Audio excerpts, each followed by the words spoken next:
Certain absurdities also in Shakespeare's private life are irreconcilable. While supposedly at the zenith of his literary career, he was actually engaged in buying malt, presumably for a brewing business. Also, picture the immortal Shakespeare, the reputed author of The Merchant of Venice, as a moneylender. Yet among those against whom Shakespeare brought action to collect pretty sums was fellow townsman one Philip Rogers, whom he sued for an unpaid loan, 2 shillings, or about 48 cents. In short, there is nothing in the life of Shakespeare that would justify the literary excellence imputed to him. The philosophic ideas promulgated through the Shakespearean plays distinctly demonstrate their author to have been thoroughly familiar with certain doctrines and tenets particular to Rosicrucianism. In fact, the profundity of the Shakespearean, there's a lot of big words in here, of the Shakespearean production stamped their creator as one of the Illuminati of the ages. Most of these seeking a solution for the Bacon/Shakespeare controversy have been intellectualists. Notwithstanding their scholarly attainments, they have overlooked the important part played by the transcendentalism in the philosophic achievements of the ages. The mysteries of the superphysics are inexplicable to the materialist whose training does not equip him to estimate the extent of their ramifications and complexities, yet who, but a Platonist, a Kabbalist, or a Pythagorean could have written The Tempest, Macbeth, Hamlet, or the tragedy of Cymbeline. But one deeply versed in Parisian lore could have conceived a Midsummer Night's Dream. Father of modern science, remodeler of the modern law, editor of the modern Bible, patron of modern democracy, and one of the founders of modern Freemasonry, Sir Francis Bacon was a man of many aims and purposes. He was a Rosicrucian. Some have intimated the Rosicrucian, if not actually the illustrious father CRC referred to in the Rosicrucian manifestos.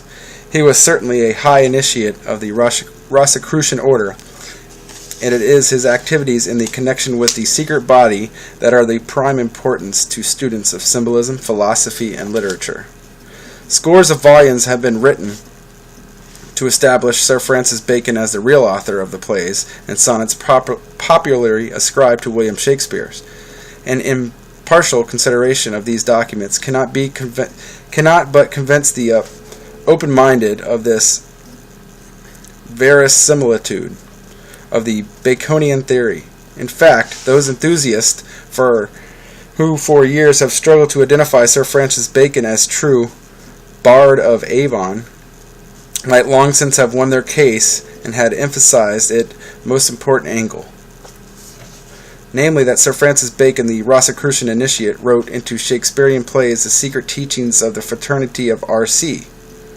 and the true rituals of the Freemasonic order, of which order may yet be discovered, and he was the actual founder.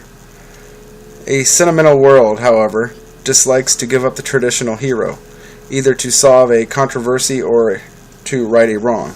Nevertheless, it can be proved that by raveling out the riddle, there can be discovered information of practical value to mankind. Then the best minds of the world will cooperate in this enterprise. The Bacon-Shakespeare controversy is as its most able advocates realize, involves the most profound aspects of science, religion, and ethics. He who solves its mystery may yet find therein the key to the supposedly lost wisdom of antiquity. It was in recognition of Bacon's intellectual accomplishments that King James turned over to him the translator's manuscripts of what is now known as the King James Bible, for the presumable purpose of checking, editing, and revising them. The documents remained in his hands for nearly a year, but no information is to be had concerning what occurred in that time. Regarding this work, William T. Smedley writes, "It will eventually be proved that the whole scheme of the authorized version of the Bible is Francis Bacon's. The Mystery of Francis Bacon. The first edition of King James Bible contains a crypto-Baconian headpiece. Did Baconian cryptographically conceal in authorized Bible that which he dared not literally reveal in the text? The secret Rosicrucian key to the mystic and Masonic Christianity.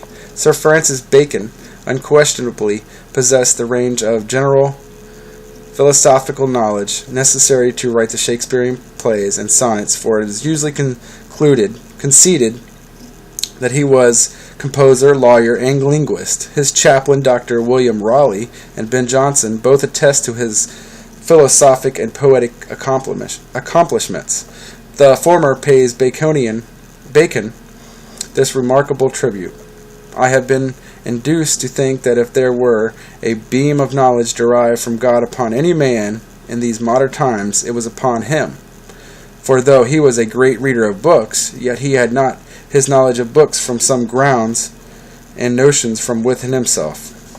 Sir Francis Bacon, being not only an able barrister, but also a polished courtier, also possessed the intimate knowledge of parliamentary law and etiquette of the royal court revealed in the Shakespearean plays, which could scarcely have been acquired by a man in the humble station of the Stratford actor. Lord Verulam furthermore visited many of the foreign countries forming in the background for the plays, and was therefore in a position to create the authentic local atmosphere contained therein. But there is no record of William Shakespeare ever having traveled outside of England. The magnificent library amassed by Sir Francis Bacon contained the very volumes necessary to supply the quotations and anecdotes incorporated into Shakespearean plays. Many of the plays, in fact, were taken from plots in earlier writings in which there was no English translation at the time because of his scholastic acquirements. Lord Verulam could have read the original books. It is most unlikely that William Shakespeare could have done so. Abundant cryptographic proof exists that Bacon was concerned in the production of the Shakespearean plays. Sir Francis Bacon's cipher number was 33.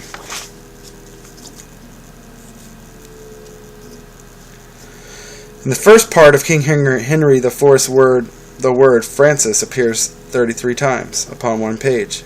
To attain this end, obviously awkward sentences were required, as "Anon Francis," "No Francis," "But tomorrow Francis," or "Francis on Thursday," or indeed "Francis when thou wilt," but Francis.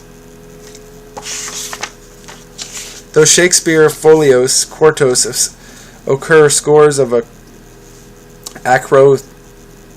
acrostic signatures, the simplest form of the acrostic is whereby